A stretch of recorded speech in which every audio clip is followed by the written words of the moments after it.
Ukraine has had a long history of rebellion, but since independence in 1991, it's managed to find negotiated compromise like what we saw during the Orange Revolution. Earlier, I spoke with Franz Stefan Gady, a senior fellow with East-West Institute, and asked him what was different this time. Well, I believe that what we are witnessing today is just a continuation of something that has already begun during the Orange Revolution. This time, the only difference is that we obviously see the violence increasing while there's this eternal confrontation between pro-Russian influence in Ukraine and a more pro-Western influence in the country, which is largely a result of a linguistic divide, but also due to historical reasons.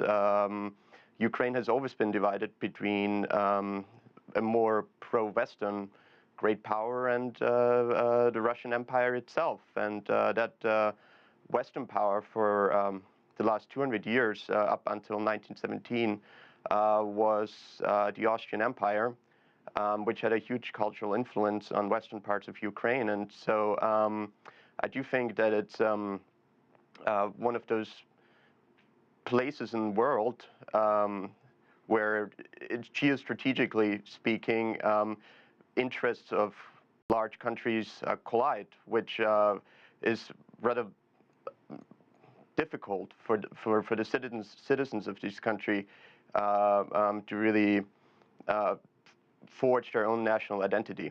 You know, you mentioned the linguistics part. Is there a divide between Ukrainians who speak Ukrainians and those who speak Russian?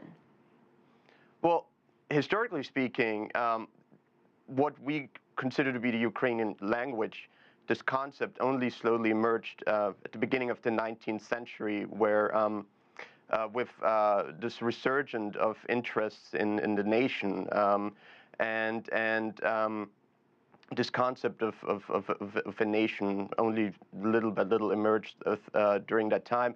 And what is interesting, if you look at the historical statistics, it was that mostly the peasant class was speaking Ukrainian.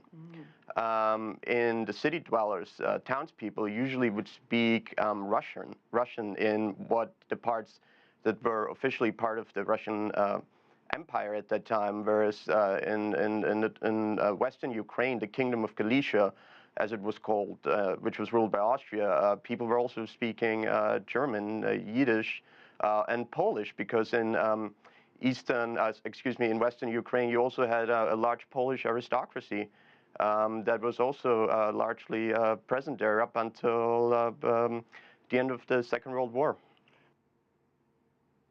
Coming up after the break, part 2 of my interview with Franz Stefan Gady. Trust between Ukraine and Russia. Can it ever be restored? Plus, would Ukraine be where it is today if an EU trade deal had been signed last year?